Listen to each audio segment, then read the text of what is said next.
Okay, I think we're ready to go now. So let's do the Namo Tassa first. Not yet. You can all join in with me if you wish. Namo Tassa Bhagavato Arahato Samma Sambuddhassa.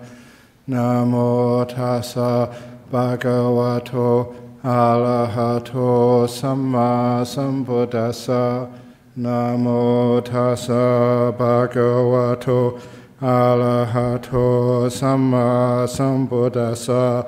Buddhang Dhammang Sanghang Namasami. So, I think the last time I did the sutta class was in the beginning of January. And in those meantime, Ajahn Brahm Word has chosen suttas.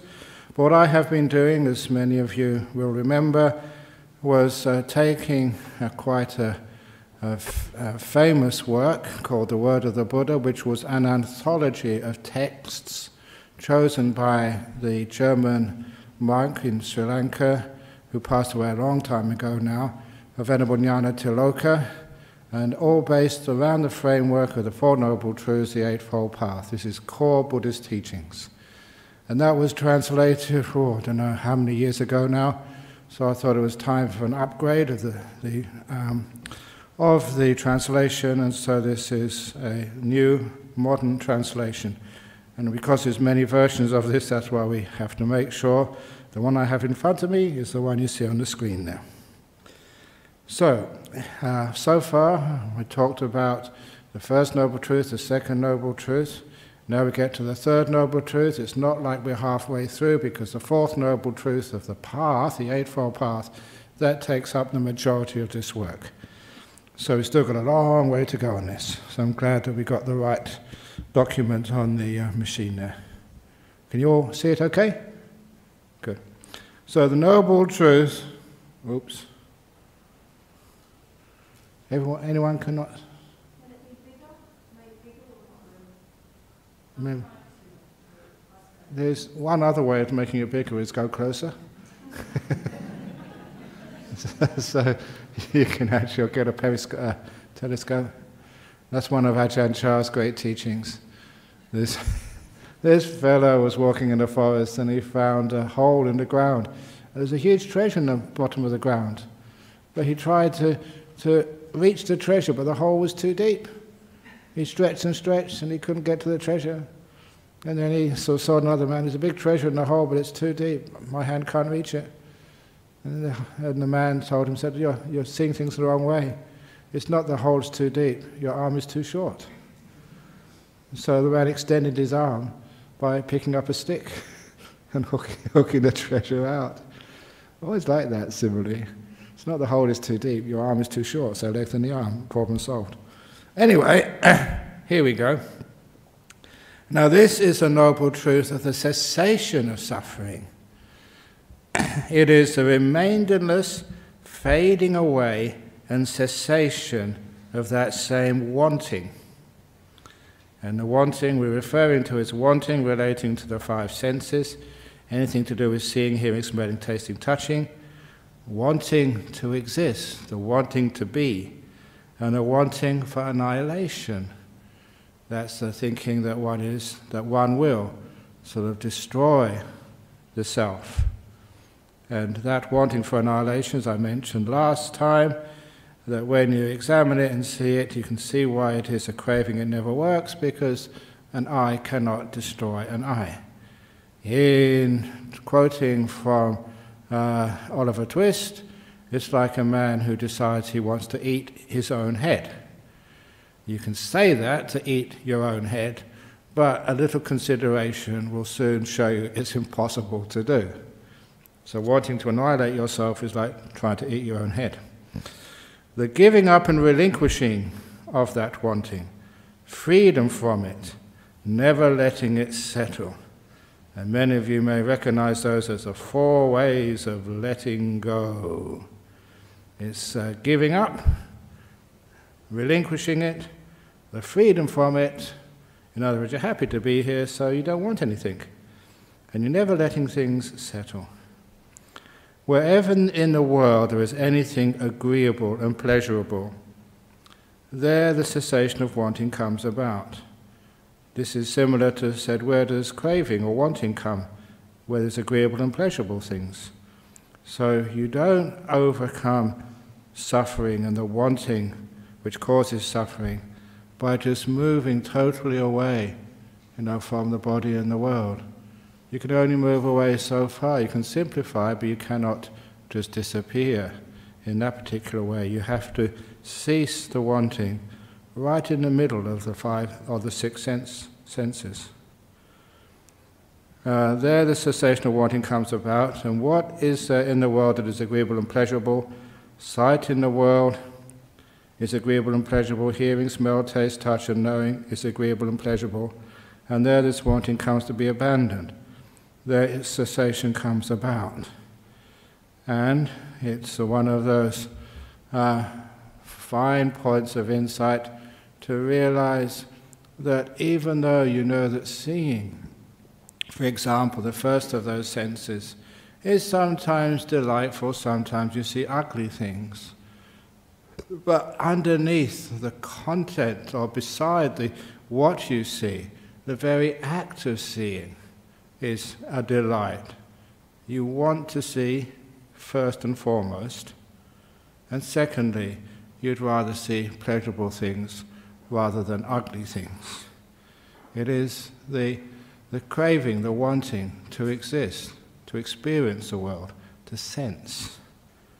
So the 2 types of wanting for seeing is not just wanting pleasurable stuff, it's just wanting to see.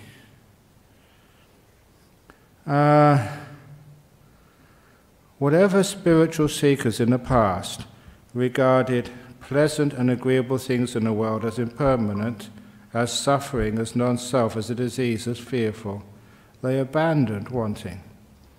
So this gives one of the reasons why we abandoned wanting, because anything which is pleasant and agreeable, number one, it's impermanent, it's out of control. In other words, it's going to change and disappear by itself, in spite of you, irrespective of what you want, totally disregarding your agenda. Things come and go according to their nature, not according to your scheduling. And pleasant and agreeable as suffering, and the reason for that is the more pleasurable it is, it will soon vanish and disappear. The more pleasurable it was, the more suffering you have afterwards. And as non-self means it doesn't belong to you anyway. That's one of the reasons why you can't control it. If you owned your car, you could do with it as you wished. But if you're just renting it, you have to return it in a good shape as when you got it, otherwise you get fined. Because these things don't belong to you, you can't do with them as you wish. And as a disease, there is one of the favorite sayings that if anyone ever asks you what the meaning of life is, you can tell them, it's not in the Buddhist sutras, but it's very accurate, that life is a sexually transmitted terminal disease.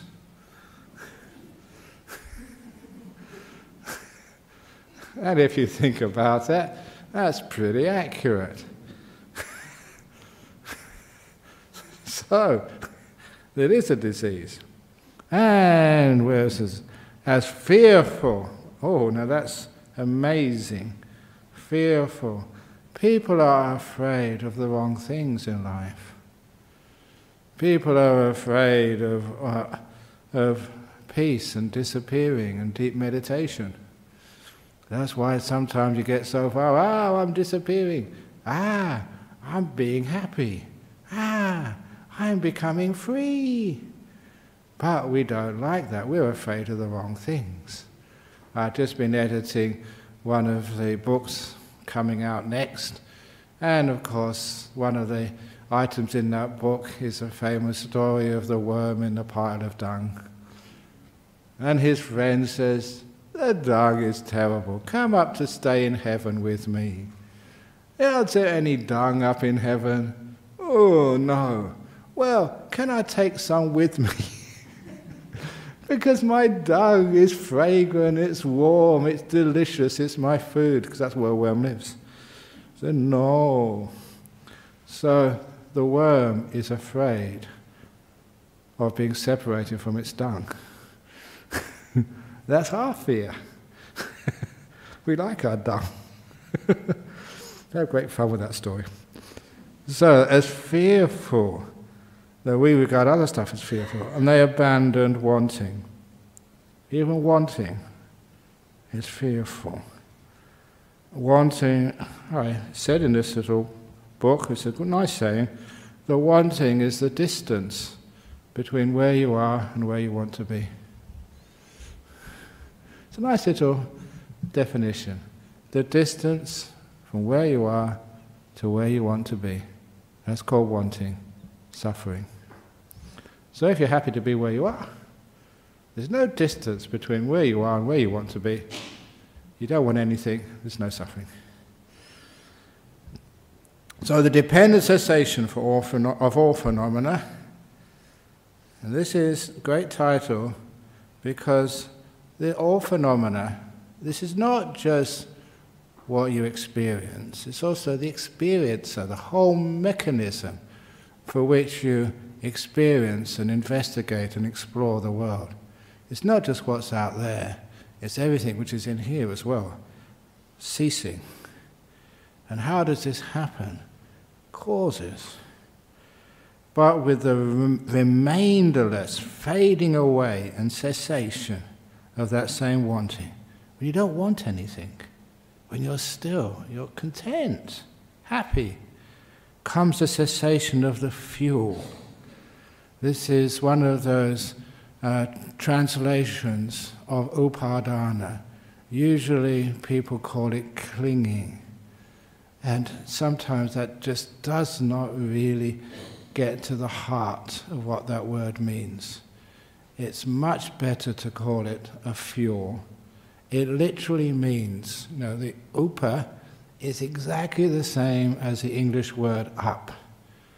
Many of those Pali words are equivalent to the words we have in English, because English is an Indo-Aryan root language. It's I don't know how it got from India, but it's got many, many Indian roots in English. And the adana, the upa-adana, you will all know, I hope, from the second precept. Adina adana veramani, sikkhapadang samadhiyami. Adina means not given, adana, taking, receiving. So upadana literally means taking up. And that's why it's used for the word fuel. A car takes up the petrol or the gas in the engine.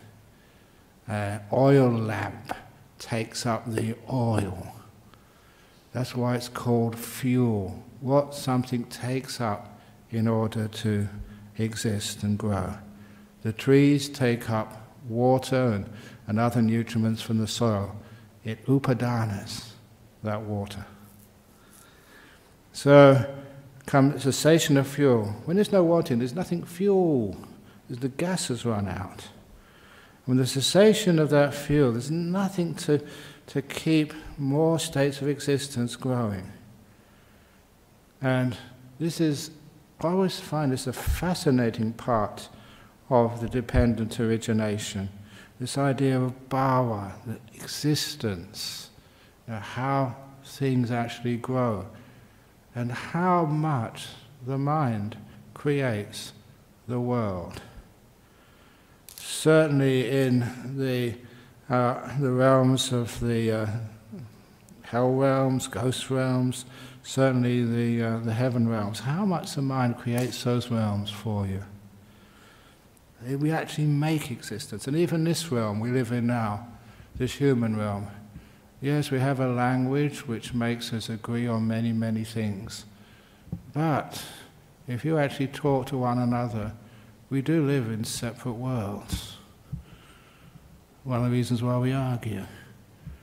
And we do actually create those worlds. We create more of this earth than many people believe. We are not just people who are living in this place with no input into the nature of this world. Huge input. We actually create states of existence because of our wanting, fueling the creation of these things. And of course, when there's no states of existence to be reborn into, cessation of rebirth, there's no place to get reborn. It's like the bird with no place where it can roost. It just flies through the air, never finding a twig or a branch or a wall in which it can stand. No place where it can land. It disappears. Aging and death, sorrow, lamentation, pain, unhappiness, and distress cease. Such is the cessation of this whole mass of suffering. This is the passing away of suffering. There was, just going on a tangent here, that was one of the most important insights for my path, looking at dependent origination, in this case dependent cessation. That just that link, that cause, that rebirth is the cause of suffering. It wasn't that once you're reborn, that you can actually do something about this, be wise, try and just be compassionate, get into jhanas, then you don't have any suffering. So know that rebirth is the cause. Once you're born, you're going to suffer. And it's not here, maybe it's in another quote here. This is the Bhikkhuni Vajira, I think it was her, in the Bhikkhuni Samyutta, where she was asked by this fellow Mara, what's it like being a bhikkhuni and being an arahat, fully enlightened? And this was one of the most wonderful interviews. What does it feel like to be fully enlightened? And she answered, being fully enlightened is just suffering arising and suffering passing away. That's all. And of course that was another thing which really hit me. That's incredible. That's all that she saw. So what's the point of being fully enlightened? You still have suffering arising and suffering passing away. And the point is that when you die, then the suffering ceases without remainder. That's why that's why sometimes I ask people to actually test them, their knowledge of the Dhamma. Do enlightened beings suffer? And many people that don't know their Buddhism say, oh, of course not, they're enlightened, they're happy ever after. No. Enlightened beings suffer. In the Theragatha, they describe it like a workman who's finished their job but hasn't been paid yet. A workman waiting for their wages. The check is in the mail, and the check comes at the parinibbana, the end of the life. That's why, of all those 4 places of pilgrimage in India, Kusinara, to me that is the big one, the place where the Buddha ended suffering. The causes of suffering were abolished at Bodh Gaya, under the Bodhi tree. But those causes never came to fruition. The check never arrived until he was in Kusinara. To me, that was a big one. So, and of course, we all talk about dependent origination, but how many people actually talk about dependent cessation? That's the important one. Dependent origination just causes suffering. We want to end suffering, so dependent cessation, much more important. So the cessation, subsiding and passing away of form, experience, that's Vedana, of perception, of will, of consciousness, is the cessation of suffering. The subsiding of disease, a passing away of aging and death. So that's what ceases. Just Form, experience, perception, will, consciousness is, so not a person who passes away, just this process. Any questions?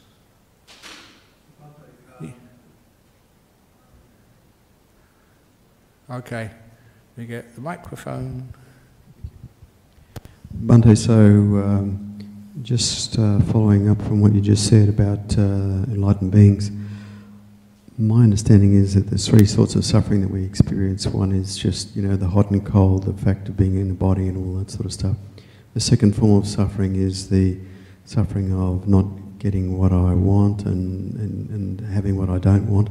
The third one is, what you're alluding to, the sense of self, the khandhas, the sense of cognising a sense of self, and then just the sheer grunt of a being. A being, yeah.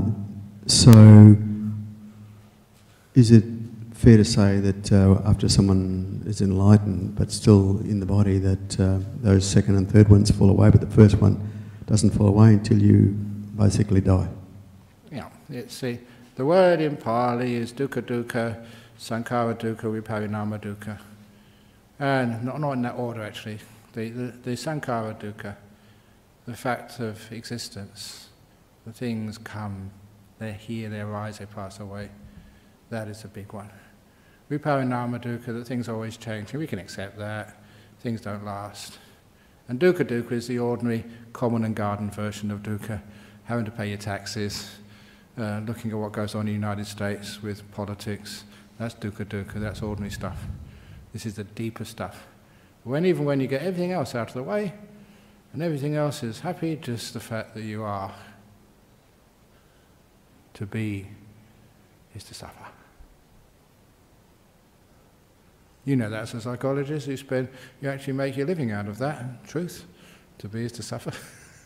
Yeah, we have this thing called a storyline. Yeah. And it's the story we tell ourselves. Oh, yeah. And then that just goes on and on and on in new situations, and we react to it. So I guess that's really what we're talking about when we talk about that sense of being. Just so deep, just to be. When you be, you have to take everything which comes.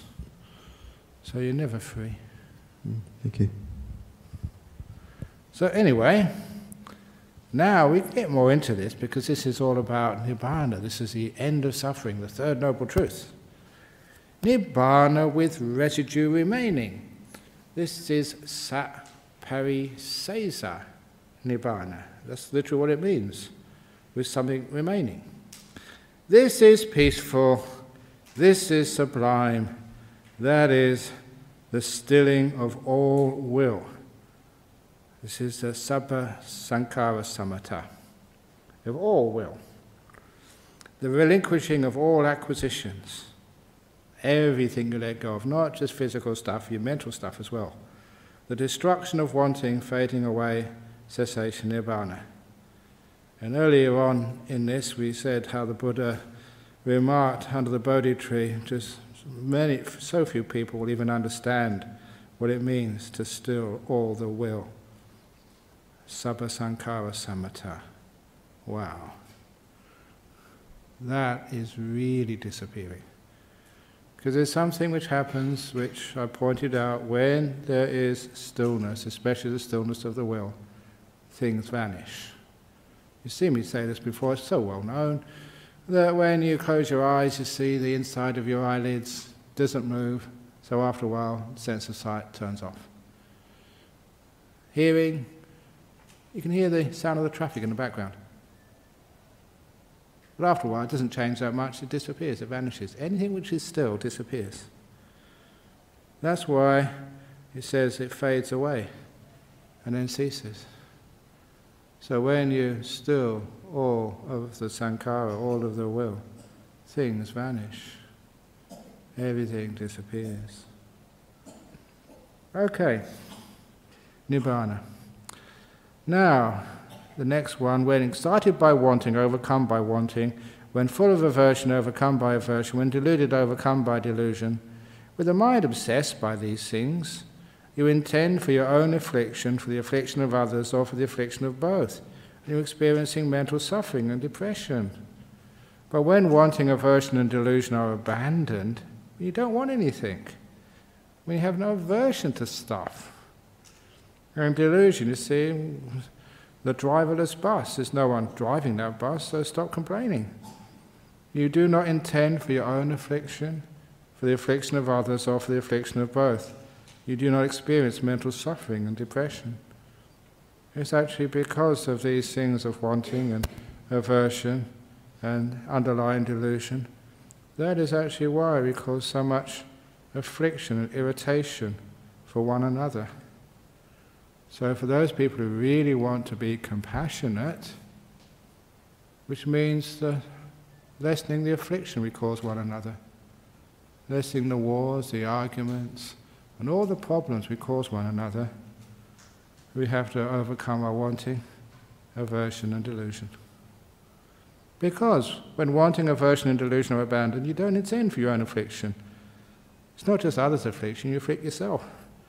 For the affliction of others or for the affliction of both. You do not experience mental suffering and depression. It is in this way that Nibbana is directly visible. This is the Nibbana with residue remaining, the Nibbana of affliction. It ceases. No more affliction. The destruction of wanting, the destruction of aversion, the destruction of delusion, this is called Nibbana with residue remaining. So you're perfectly peace, you don't need anything or want anything, no aversion, no one can upset you, and you have full understanding. Nibbana, these causes of wanting, aversion, delusion have been abandoned, ceased. That's with residue remaining. So what's remaining? No, sense of self is gone. What? The khandhas, yes, the components of existence. Your body is still there. When the Buddha became enlightened under the Bodhi tree, he didn't just poof, vanish and become invisible. He still had his feeling, the experience, and the perceptions, the will, and the consciousnesses still appear to all other beings, to as a human being. But that remained. But the wanting, the aversion, and the delusion, that is what vanished. And the khandhas, the components of existence, that disappeared at Kusinara. So the Arahat. If one is intent on the end of wanting, and it's a nice little translation there. He didn't say if one wants the end of wanting, which is one of those oxymorons. You can't want the end of wanting. Otherwise that's more wanting. But you're intent on the end of wanting. And clarity of mind, it adds this here. Have you ever noticed the more you want, the more you tire the mind? The more the mind is exhausted, the less clear it becomes. But when you don't want anything, and still the clarity of the mind increases. When one is intent on the end of wanting and clarity of mind, when one sees the senses arising, one's mind is completely free from desire. See them arising, but they're not going to go anywhere. So you don't desire them, you don't want them, you don't try and control them. For one of peaceful mind, one completely liberated, there's nothing further to be done, no need to increase what has been done. They say this because sometimes, this is the teaching of the Buddha, this is an accurate translation, just modernized, taking away much of the repetition. Some of the teachings afterwards, they, instead of having an arahat, they actually had this other alternative, not really an alternative, as a bodhisattva, and still every now and again you read people saying, and these are monks, but they haven't actually had good training, saying that if you are an arahat, fully enlightened, if you really work hard, you can go to the next stage and become a bodhisattva. That's what I've read several times, which is a lot of gomayang. And I think you understand Gomayang now. If you don't understand Gomayang, you can actually go back to one of the earlier talks here. In other words, he says very clearly here, and this is not just one place, many places, that for one a peaceful mind, one completely liberated, there's nothing further to be done. No need to increase what has been done. That's it. You've done. As a stone mountain, one solid mass is not stirred by the wind. So no sight, sound, odors, taste, touches, or mind objects, desirable or undesirable, stir the stability of the mind. The mind is steady and freed, and you witness the vanishing of the mind. It's a nice little end statement there, the mind vanishing. And the stone mountain not stirred by the winds. That, if you can remember, this is not in the sutras, this is, I believe, in Sung Po's works, of the monk who thought he was enlightened, staying on staying on an island in the middle of the lake, and he sent a poem to his abbot to show he was enlightenment. The diligent monk, alone for 3 years, no longer moved by the 4 worldly winds. And the abbot sort of wrote on those 4 lines, fart, fart, fart, fart. And that really upset the monk. And the monk just went over the lake to see the abbot to complain. And the abbot said, ha ha ha, you said that you're not moved by the 4 worldly winds, but 4 little farts have blown you clean across the lake. It's a very wonderful old story. And this is where it comes from. If you really are enlightened, you're a stone mountain, one solid mass, you're not stirred by the wind. Nothing actually moves you. So that's where he was coming from when he wrote that poem. How does the Buddha teach? I mean, is what you at that point being motivated solely by Brahma? Oh, you mean why the Buddha teach? They've got no will. Okay, yeah, okay. What moves the Buddha? Yes, of course, no will, it's no self. So this is just. Interesting, it was Brahma Sahampati, who, under the Bodhi tree, Sahampati, previous life, was also a monk under Kassapa the Buddha, as Siddhartha Gautama, previous life, was a monk under Kassapa the Buddha. There was 3 of them. There's Gatikara, also a monk under Kassapa the Buddha. And those 2, Gatikara and Sahampati, came to see their old mate, Siddhartha Gautama, former life Jyotipala, under the Bodhi tree. Congratulations, friend. You are now fully enlightened. And it was Sahampati who said, teach for the benefit of all beings. There are those with little dust in their eyes. They will understand the Dhamma. And sometimes people miss the importance of that conversation.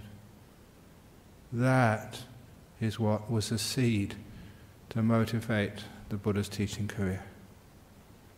So still that there's no even thought to teach. It's so perfectly still. You need that to come from outside, to be asked. Many, what they call the Pacceka Buddhas, the silent Buddhas who don't teach at all. Why? Because no one asked. You need that input, that seed, to get it going. Can't do it from a self, because there's no self left. So it was Brahma Sahampati's fault. Now, it comes from the Anagami. Well, sometimes even call him in the translation, not a good translation, one of the gods, one from the Brahma realm. And so one of the monks years ago is a monk called Kantipalo, not the Kantipalo from Sydney, a Kantipalo German monk. He once used to go around saying, and I like the saying, he said, thank God for Buddhism.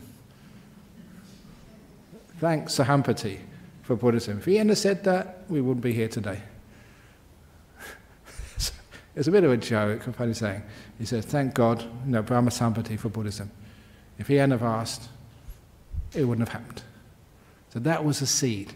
And from that seed, it just worked its way through with all of the actions from loving kindness as a sense of duty, not from what I want. Do you think in spiritual life that is a process and a continuum as one moves more and more into different places of spiritual life, that one is motivated by the Brahma Viharas and less by... Exactly. Because motivation from the Brahma Viharas is selfless. It's not coming from wanting. It's coming from letting go, from giving, from renouncing. Not what I want, what's needed. That's where it comes from. So yes, very much Brahma Viharas. Do you feel that? Feel that? Do you feel that because you're a guy that's... Yeah, of course. The last thing I wanted to do on a Sunday afternoon is be in front of you guys.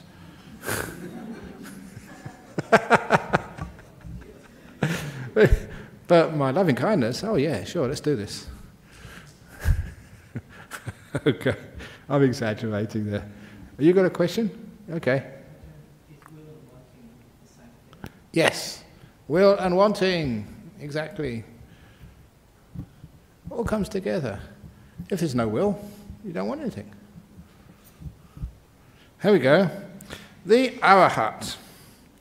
If one is in... Oh, I did that already.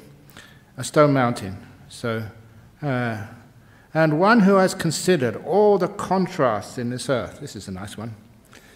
One who's considered all the contrasts on this earth and who is no more disturbed by anything whatever in this world.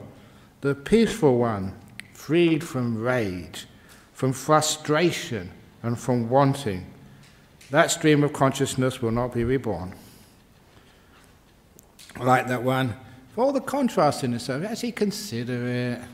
Yeah, you get old, you get young, you have a good day, a bad day. Sometimes it rains, sometimes it gets hot, sometimes you're healthy, sometimes you're sick. It just goes round and round. You can't really control it, so you just let it be. You're not disturbed by anything in the world because you don't expect anything else. One of my sayings, based on obviously Buddhism, suffering is asking from the world something it can't give you. So you consider all the contrasts, you know what this world gives you and what it can't give you. You don't ask for anything else. You don't expect anything else. And it takes away all the rage. Politicians, do you think them to be wise and compassionate? If they're wise and if they're wise, they'll never become a politician. So all the ones we've got standing for us, you know, that's what they're like. So don't be disappointed. So when you understand what life can give you, then you're much more at peace with life. No rage. And free from frustration, from wanting. That's where frustration comes from. Wanting too much. Wanting what the world can't get you. That's called frustration. So, I don't know what's happening over there in that little room over there, but I think they're getting very frustrated because they want something and they can't get it. Probably the internet's not working. That's considered all the contrasts on this earth. Sometimes it works, sometimes it doesn't. This is Wajira, this is where I was quoting earlier. Mara asks, this is from the Samyutta Nikaya, by whom has this being been created? Where is the maker of this being? Where has this being arisen? And where does this being cease? And the bhikkhuni. This just shows bhikkhunis in the time of the Buddha, they were just really classy people. And so it's really, can't understand why we don't have bhikkhunis these days. Well, we're getting them now, need more. The bhikkhuni Arahat Wajira, one of the great sayings here. Why do you now assume a being, Mara? Is that your wrong view? This is a heap of sankharas. Here no being is found.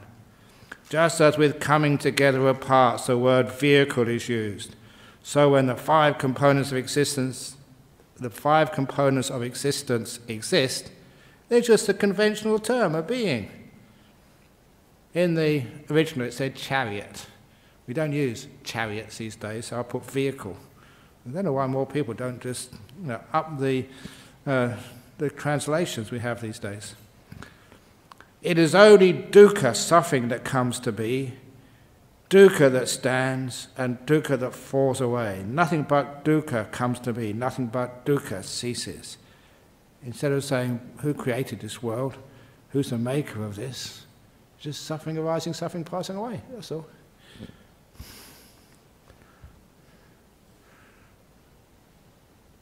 Sometimes that's quite powerful.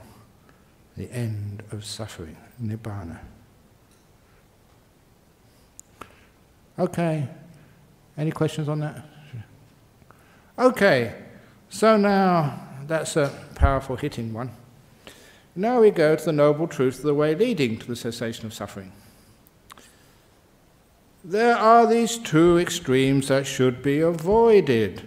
The pursuit of happiness through the five senses, which is low, called hīna, vulgar, the way of worldlings, ignoble, unbeneficial, and the opposite, the pursuit of practices that fatigue the body and mind, which is painful, ignoble, unbeneficial. This is from the Buddha's first teaching. This is the middle way. And I used the Pali word there, low, hīna, because sometimes people call Theravada Hīnayana. And sometimes they explain, oh, that just means the small vehicle. It does not mean small. It means low, inferior, yucky, mean, rotten. It's a very bad word. It's actually insulting. So anyway, but it's used here to when you really indulge in the five senses. And the pursuit of practices that fatigue the body and mind, which is painful, ignoble, unbeneficial. And that is accurate fatigue. Gilamata means it tires you. I make a big point of this when I teach meditation retreats. Don't go pushing too hard, because you get fatigued and tired. Your body starts to ache and hurt. It's not the middle way. If you need to sleep, sleep. Don't go pushing through it. You get more tired, more exhausted. So at the retreat center, Jhana Grove, you see that it's this which makes me put things like en-suites in all rooms, which don't have a fixed schedule, so that you don't fatigue yourself by having to get up at 4 o'clock in the morning and not sleeping at night because you have to share a room with someone who snores. Keep your body healthy and energized, not fatigued. That is straight from the word of the Buddha. And not painful as well. So what Buddha said, I did 6 years of pain, it didn't work. What do people do now? No, I'm going to sit through the pain. I am stronger. My will can beat down the pain. That is ego self. It doesn't work. Without going to these extremes, the Buddha has awakened to the middle way, which gives rise to vision, which gives rise to wisdom, which leads to peace. Direct understanding, which means understanding for yourself, not believing what other people say, to enlightenment to nibbana. It is the noble eightfold path. Right view, I'll change a few of these words. Right motivation. We're going to go through these in due course, each one of these. Right motivation is where you're coming from before your act. What motivates you to speak, do in this particular way? Right speech, right action, right livelihood. This is what we do. Right endeavor instead of right effort. Effort, again, encourages people to try too hard. Right endeavor is much more wide.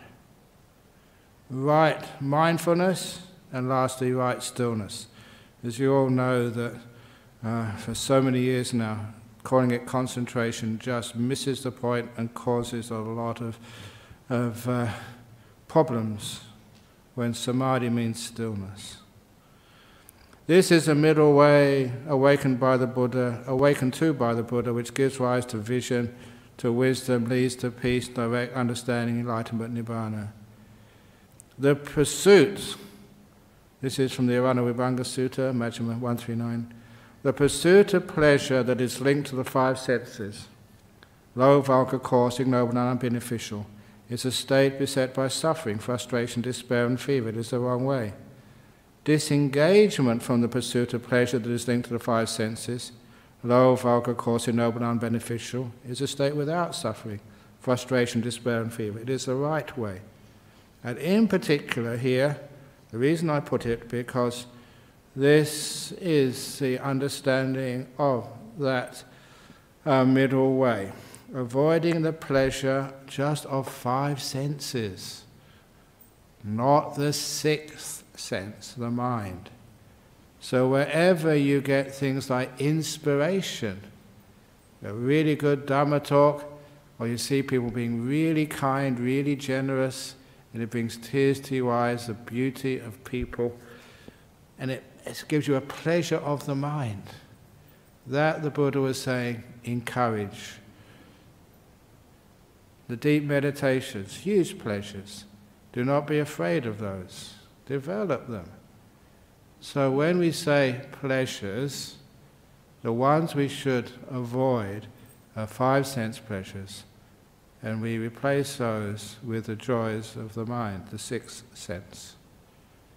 It's an important point because sometimes people say, oh, pleasures of the mind, you're not supposed to have any pleasures at all as a Buddhist. That's terrible. You mean you can't have any happiness in your spiritual life? Who would want to be a Buddhist if you can't have some happiness? That was, somebody said, was a definition of the Puritan brand of Christianity. People like Calvin, the people who went to the United States, the definition of Puritan spirituality is the fear that somewhere, someone is happy. Take that smile off your face. That's not Buddhism. Okay. So, this is one of the other great quotes, Dhammapada 273, 276. Put this one down as the path. This is, the way to end suffering. Fourth Noble Truth. The Noble Eightfold Path is the best of all practices. This is the only path for purifying insight. There is no other. Follow it. Follow this path, and you will discombobulate Mara. And that's one of my favorite words, discombobulate. It's not used that often, discombobulate, but I think that just the sound of the word will give you all the explanation you need. It means like to confuse, so he doesn't know what's going on. So that's one of my favorite words, to discombobulate. So if you want to go home and show that you are increasing your command of the English language, discombobulate is one of those great words. Discombobulate Mara. But what is most important, this is the only path, and this is exactly what it says in Pali. Ezo, this, Ewa, only, Magga, path, Nati Anyo. There's no other for the purifying of insight. I quote that because still some people say that mindfulness is the only path, Satipatthana is the only path, but it never says that. That is a very bad translation of the Pali. It doesn't say that at all. When it gets the only path, it's always the Eightfold Path. Always, always, many, many places. So listen, the end of dying has been reached. I shall instruct you. I shall teach you the Dhamma. Practice as you are instructed, by realizing for yourself in this very life, through direct understanding, you will soon enter upon and abide in the supreme goal of the holy life, for the sake of which people rightly go forth into monastic life. The end of the holy life. Now, you probably didn't notice one of the translations there. listen, the end of dying has been reached. Sometimes people translate that as the deathless. And as soon as you translate it like that, which is not accurate, it's the end of dying, no more dying, no more birth. But as soon as you say the deathless, then people say, this is Buddhist heaven, the deathless, the unborn, the unconditioned. And people get very excited, because at last, you mean, after enlightenment, after the body vanishes, then I can exist somewhere. I can have what I said to the monks, the ultimate retirement home for you, where you can live happy ever after in the deathless, where you can live enjoying your friends and everything without any suffering, in the ground of all being. They've got so many different names for these things. It doesn't mean the deathless as a state. It just means the end of dying, that's all. So, people, sometimes when we use these words like nothing or nobody, people actually take these words and put meanings in them which they never deserve. There was the story in the commentaries of Anuruddha.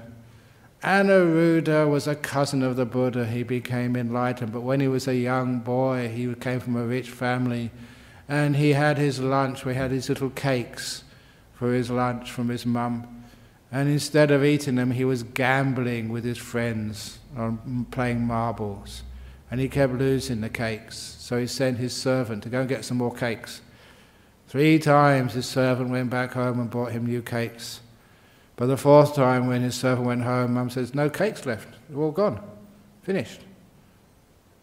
And because of the karma from his past life, that it was impossible for Anuruddha to want something and not get it. That he couldn't even hear the word, there aren't any, because of his karma.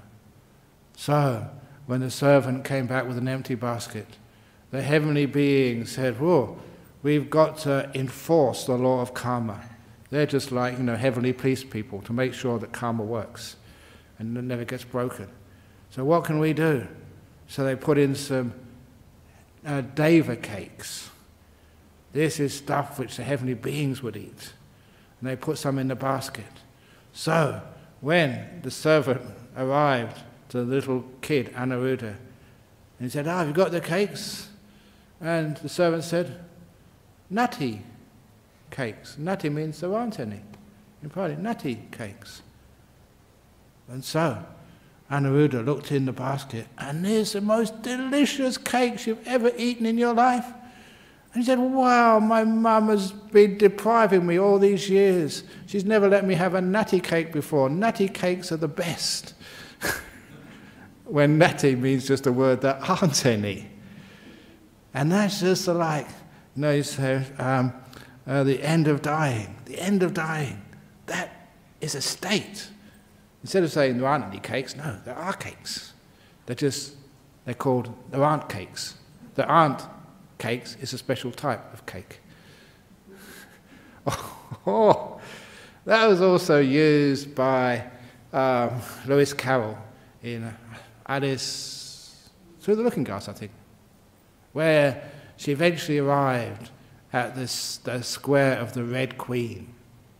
And what the Red Queen was always saying, off with her head, taking all sorts of heads off. But she said, I'm waiting for my messenger. Did you see anyone on the road? He said, I saw nobody on the road. What good eyes you must have. It's difficult for me at my age to see somebody, but you can see nobody. Amazing. And soon the messenger arrived. And the messenger arrived and said, I expected you because oh no, that's right. She said, you're very slow, messenger. And the messenger said, Madam, I'm so fast. Nobody walks faster than me. He said, exactly, because nobody arrived before you. And so just playing with the English language, nobody and nothing, making that into a something. And that's often what people do with these words, which mean the absence of stuff. It's not an unconditioned, it's the absence of all conditioning, the absence of will, the absence of stuff. It's the end of dying, not a state called undying. It's a nobody. No one's there. Not a special being called nobody. As you see on people's t-shirts.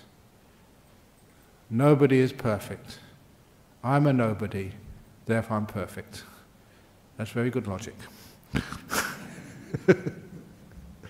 Anyway,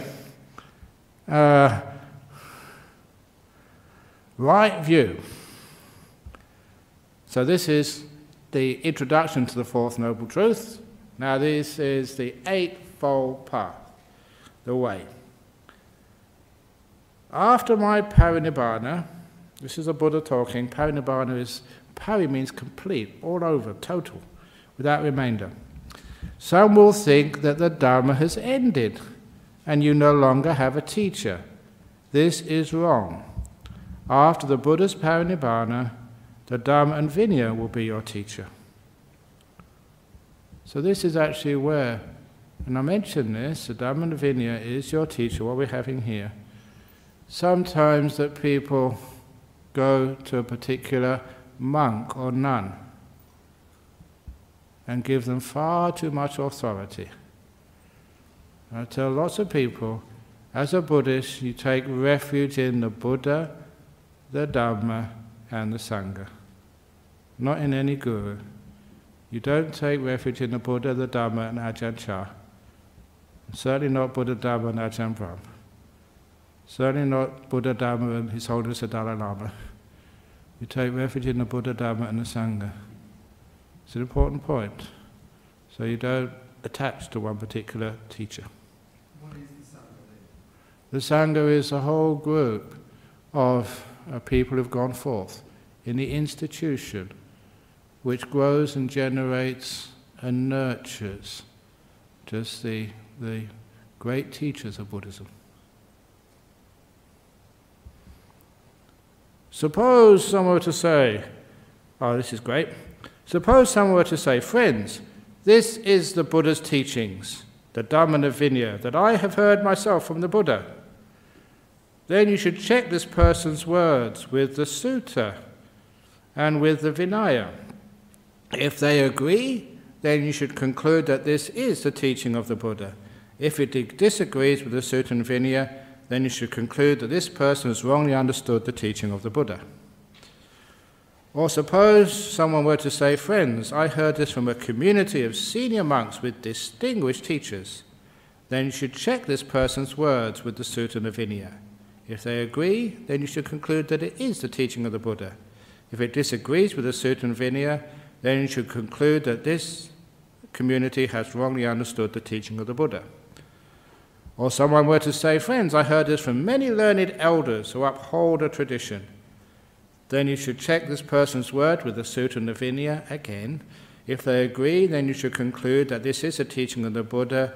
If it disagrees with the Sutta and Vinaya, then you should conclude that these elder monks have wrongly understood the teaching of the Buddha. Suppose someone to say, friends, I heard this from one learned elder.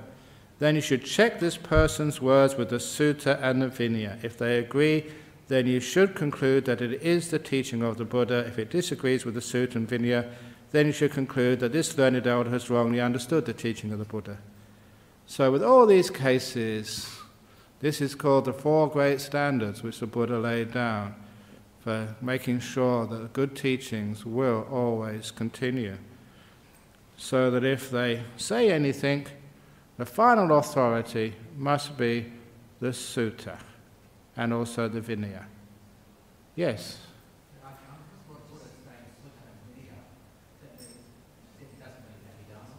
It's not mentioned at all, the Abhidhamma. So even the Abhidhamma, you should check it with the Sutta and Vinaya. And if it doesn't agree, then you conclude it was wrongly understood. Exactly. The Abhidhamma came much later than the time of the Buddha. I was unable to say that for many years simply because the power and the weight of tradition. Even when I go to Sri Lanka, I say that, and many of the Sri Lankan monks say, "Thank you so much, Ajahn Brahm, thank you for saying that." We all know that, but we're too scared to say it because, we get criticized. As a Western monk, you are quite free to actually to point out things which the tradition doesn't allow one to point out. Fear. And it's obvious the amount of evidence is great. If anyone really wants to investigate that, just go online and get the wonderful piece of research done by Ajahn Sujato and Ajahn Brahmali. I think it's called the Authenticity Project. Great little piece of work, finding ways to discover what the Buddha actually taught and what's been added afterwards. From a very fair, objective, well-reasoned basis. Very nice piece of research. So it's even actually some stuff which is in the suttas. You can actually look at, this is very dodgy. In other words, it's unlikely to be spoken by the Buddha. And there's ways you can find that out. So find out exactly what the Buddha taught. Yes, first of all, it was John. You had something to say, do you? Yeah, okay, great. Okay, down from the back there somewhere. No. Okay, Eddie, make it quick though, please, to the point. I have a lot of people say that Abhidhamma is later add on, okay, but it's very relevant to the Buddha's teaching. Ah. It is, I think that's more relevant than suttas. Ooh. This Abhidhamma, they are all, how to say, experts in what was the Buddha's teaching. So I find it not dry, but very, very interesting. Yeah. Well, I'm not sure if that's true. I would disagree with that, personally, having read some of it. But anyhow, that being the case, if it matches what the Buddha says, fine. It doesn't. That's the problem. It's quite different than what the Buddha says. Yeah, it is. But I will give you one case which is just so obvious, that in the Abhidhamma they say that the process of enlightenment, for the process of enlightenment, that, we actually chant this, there's people who are on the path to being a stream winner, and people who attain stream winning. And in the Abhidhamma they say it's just a fraction of a second between those two events. Where in the suttas they say it can be such a long distance apart, sometimes even years, between entering the path and getting the fruit. But there are many other things which is... Oh, yeah, some things are useful, but the best is the suttas. This is our core. Yeah, okay, yeah. Anyway, we go on from that one. Wrong view.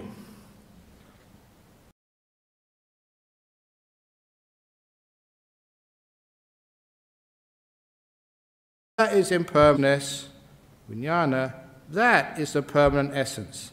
Stable, eternal, not subject to change, the same forever and forever. And that's just one of the wrong views, of the 63 wrong views. And unfortunately, there's many people, even today, who actually say that in the West, in Thailand. They say the amata citta, the deathless mind, or even the original citta. And this is directly against wrong view number 8. I remember just years and years ago when I was number 2 monk, and Ajahn Jagara was the boss, and he wanted to publish an article, and I say, hey, you can't say that. I said, why not? I said, that's the wrong view. It wasn't his article, it was somebody else's, and I just got it out, wrong view. I said, oh, crikey, you're right. So it got canned from the newsletter by a very famous monk. So there is such a thing as wrong view. Be careful, because that wrong view does... Why is it wrong view and right view? It is in the context, what will lead to liberation, to freedom? What will lead to sort of being entangled in the world? It's right and wrong in the context of the goal of liberation and freedom from the samsara. Only that is what makes it right and wrong in that particular context. So right view. What is right view? It is the understanding of the Four Noble Truths: suffering, the origin of suffering, the cessation of suffering, and the way of practice leading to cessation of suffering. This is called right view. There's a whole heap of these right views coming now. But that's the core one, understanding the Four Noble Truths. And the good and the bad. What are the good and the bad, and what are their causes? Intentional killing, stealing, sexual misconduct, lying, malicious gossip, harsh speech, useless talk, desire relating to the five senses, ill will and wrong view, these are the bad. Why are they bad? What's wrong with sexual misconduct? A bit of gossip every now and again. What's wrong with that? Because it just leads to more entanglement in the world. It just leads to more cravings, more wantings, and so it also leads to a bigger sense of self. So it's harder to disappear. The more of a sense of self, ego, pride you have, the more difficult it is to vanish. And what is the cause of these bad things? Wanting, aversion, and delusion. That's the cause of all bad stuff. When we might want good things, but in order to achieve those good things, we do bad acts. What was it? Who was it who said it was? One of those. I think it was it Alan something? The guy who was Steve Jobs, or one of those big. No,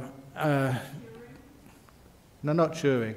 The actual saying was, it's only religion makes good people to do bad things.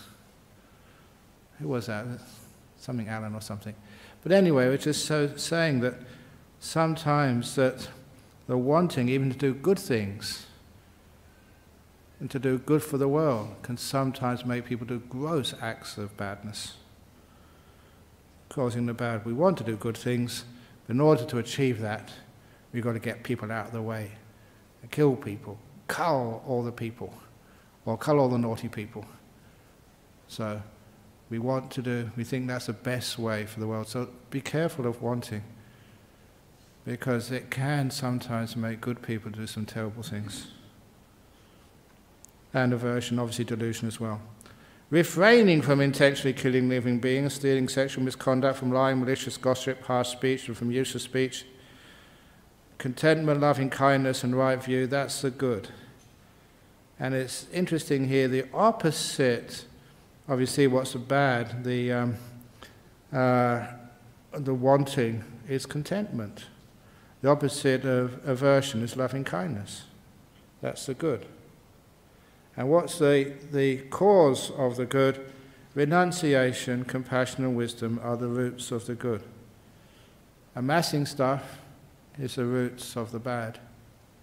Letting go, renouncing, giving away is the roots of the good. Okay. I think actually from here, is there any more questions? Because I won't go to the right view regarding the five components of existence. When it goes to unprofitable questions, I'm going to stop on that one, because that's a whole series of arguments which need to be dealt with all together. So I'll just go to the next one, right view regarding the five components of existence. You view your body as impermanent, suffering, and non-self. You regard experience, Vedana, as impermanent, suffering, and non-self. You regard perception as impermanent, suffering, and non-self. You regard will as impermanent, suffering and non-self, and you regard consciousnesses as impermanent, suffering and non-self. This is the right view. In fact, that's the right view of the stream winner. And if that is your view, clear and fully understood, then you can said to be a stream winner.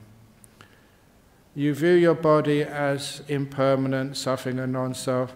It's amazing just how obvious that should be, but people still want to actually to find a cure for death. And they think that, well, that, with a bit more advanced in biochemistry, that we can stop aging and maybe even come to a time when no one needs to die. The body, and because the body is not suffering, but you can actually cure the suffering of the body. I remember as a student seeing a vampire movie for the intelligent people. It was supposed to be the intelligent person's Dracula. And in that particular movie, now it wasn't like sex and violence. It was this vampire had already been alive for 400, 500 years. And he was torn, this dilemma, existential dilemma, that he was so bored, another day of life, because living for eternity has its own suffering. Or should he allow himself to be lured out into the sunlight where the rays of the sun would cause him to die? And he was afraid of death, but he couldn't stand any more of eternity. And the whole movie was about this fight he had, and obviously in the end he allowed himself to be drawn out into the sunlight. He went there almost willingly. He couldn't stand eternity. It was just before they did Groundhog Day, which was similar but had such a stupid ending. Falling in love ended his repeating the cycle. And I thought, can you do better than that? But up until that point, it was a good movie.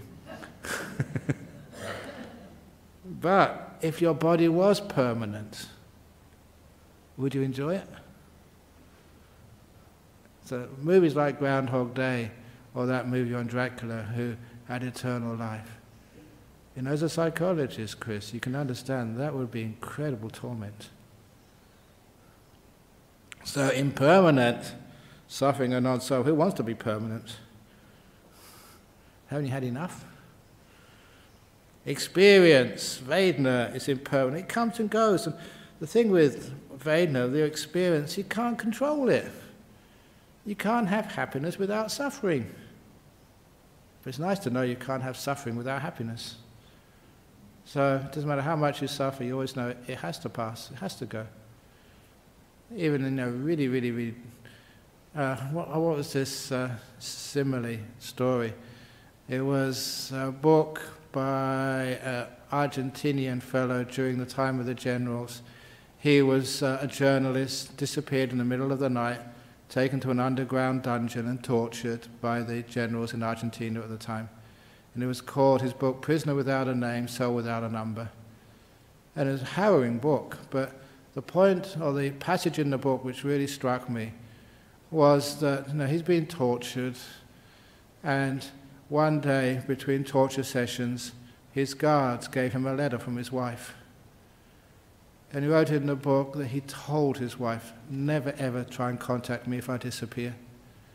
And when he read that letter, all his memories of the life before, family, happiness, joy, all flooded back.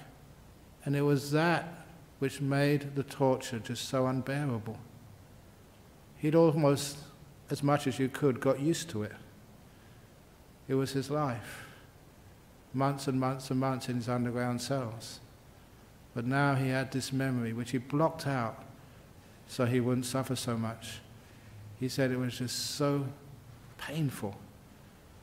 The contrast, the memory of happiness, made the pain so much worse.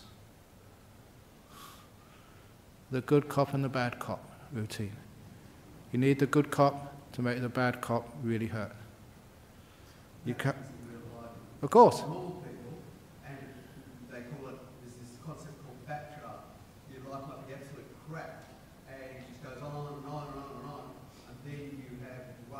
someone showed you some kindness, Yeah, and it throws everything out. it did. I mean, that really hurts you.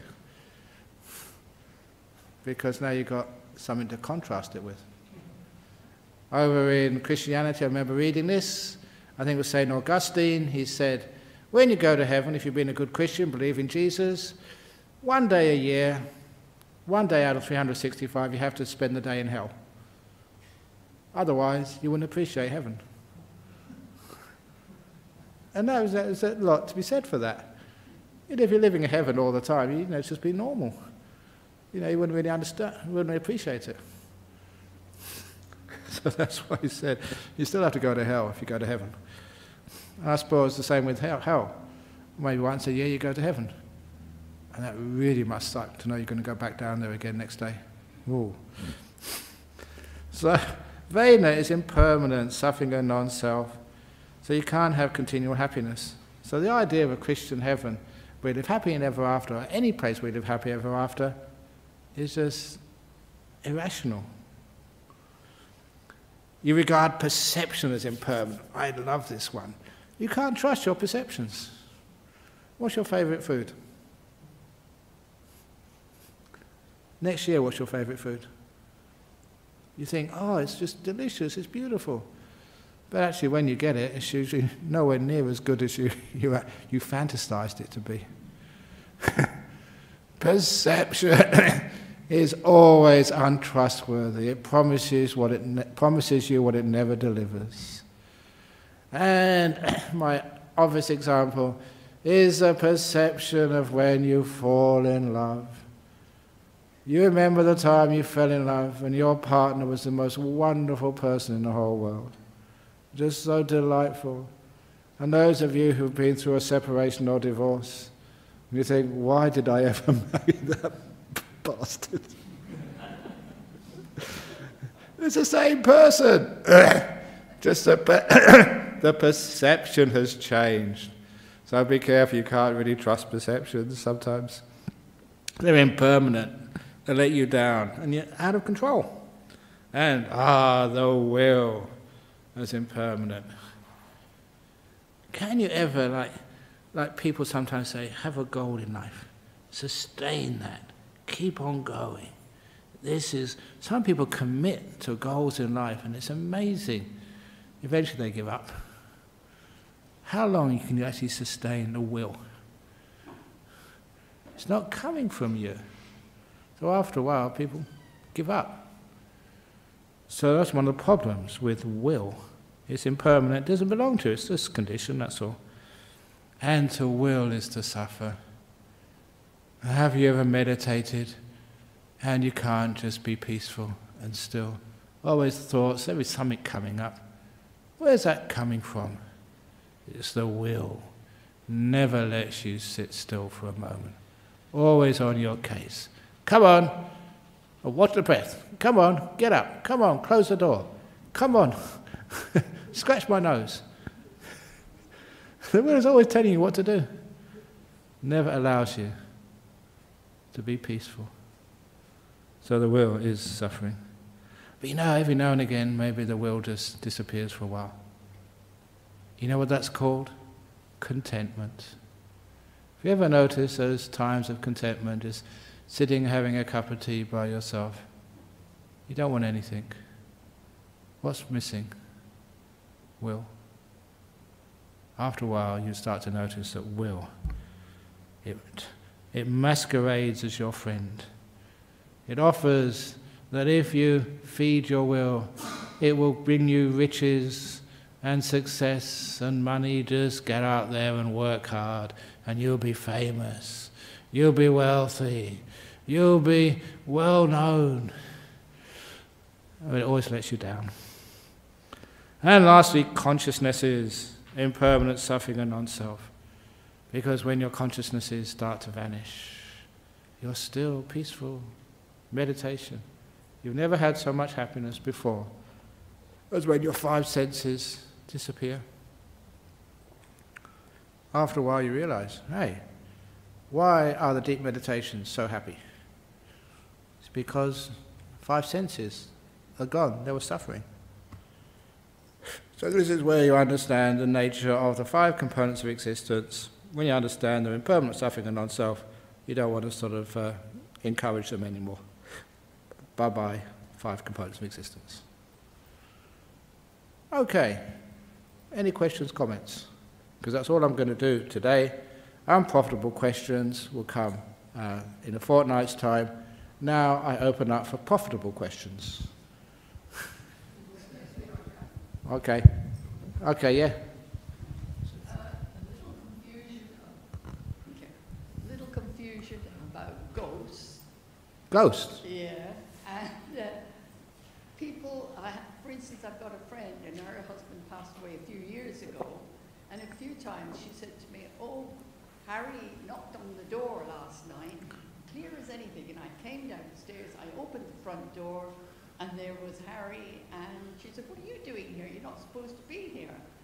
So he said, no, I've come to see that you're okay. Yeah. And she said, that was as clear as anything. And she's told me a few things like that. So I think, is that mind-made, which you have mentioned at times, mind-made, or is it a ghost as such, as how we think of a ghost? I mean, it very easily could be mind-made. But, you know, she can have a conversation and find out which one it is. See if that ghost can tell her things that she doesn't know. For example, she may have lost a ring or something. Ghosts are great for finding lost items. And, you know, if that happens, she said, well, it can't be mind-made because I didn't know where that ring went to.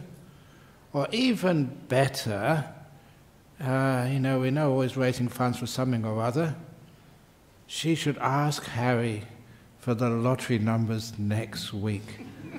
Because ghosts, they're notoriously good at knowing what numbers are going to come up the next week. And it's not for her. I mean, if it's her church or something she goes to, raise a bit of funds for her church and get Harry can help. But, you know, there's a little 5% for the Buddhist Society would help. Okay. Where's the next question? Ajahn, what is a Buddha? What is a Buddha? Okay, what is a Buddha? I think you've been asked this question in one of your other talks. When the talk should begin. What is a Buddha? A Buddha is an enlightened being. It's the first in a whole cycle of enlightened beings. So basically Buddhism, Dhamma, Four Noble Truths, meditation just fades out. Like everything else is impermanent. So people get doing other stuff, they forget all the teachings, it all disappears, like everything will disappear in one day. And then another being is born and becomes enlightened. And mostly because of what they were doing in their past life. I know I get into trouble like this, but the Buddha Gautama, our Buddha, you know, that he was a disciple of Kassapa Buddha in a previous life, and quite likely in a very recent previous life. And imagine that you were a monk under a Buddha. Surely you would have got something. Surely you would have got at least a stream winner, you know, being a disciple right in front of a Buddha. So, did Jyotipala, his name with, when he became a monk under Kassapa Buddha, did he actually get anything? Now, we also know that the Buddha Gautama, in his previous life, he came down from the Tusita realm. It also says in the suttas that once returners, they mostly go to the Tusita realm before they get reborn again in this life for their last life. We know the Buddha came from the Tusita realm. And according to the myth, that there's more to this myth than I ever thought, the Buddha actually said, this is my last life, as soon as he was born. And how could he have known that? If he was a once returner, he would have known that. There's no babies who can speak when they're first born. This is my last life.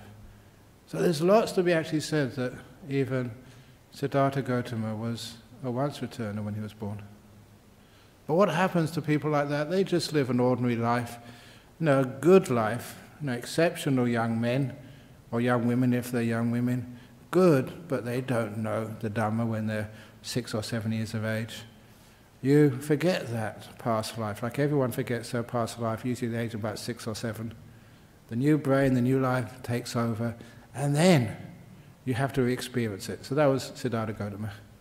Why did he sit under the rose apple tree and get a jhana? Where did that one come from? Previous life. Letting go, doing nothing, just killing time while his father was busy. There's so much seems to imply that he was a once returner. And then, under the Bodhi tree, getting into the jhanas, first watch of the night, remembering his previous lives, before he became enlightened. Remember his previous lives. And of course he would have remembered the life under the castle of the Buddha. Remember all those teachings.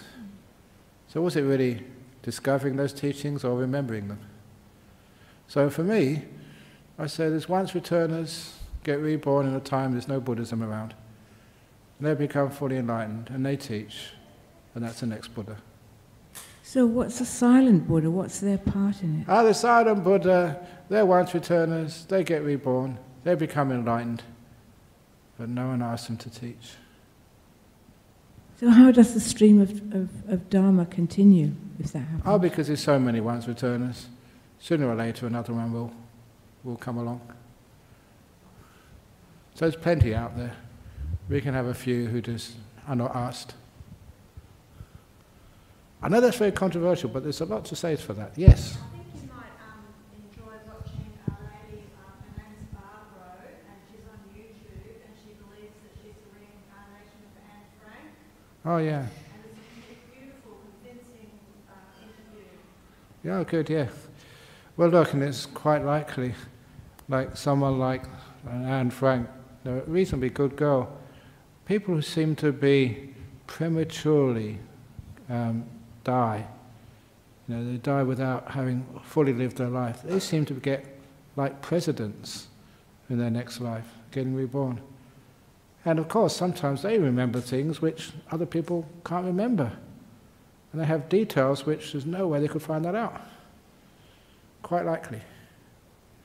Okay, we've got some from overseas here. See what we have. We're supposed to finish off at 4:30, so if anyone needs to go, you don't offend me at all by leaving early. Jan in Norway. Buddha taught cessation of birth is the ultimate joy, but if there is no existing, there is no joy either. All is impertinent. So does nirvana end too? This was a question which was asked of Venerable Sariputta. Let's say that Buddha taught cessation of birth is ultimate joy, but if there is no existing, there is no joy either. How can you actually call that joy?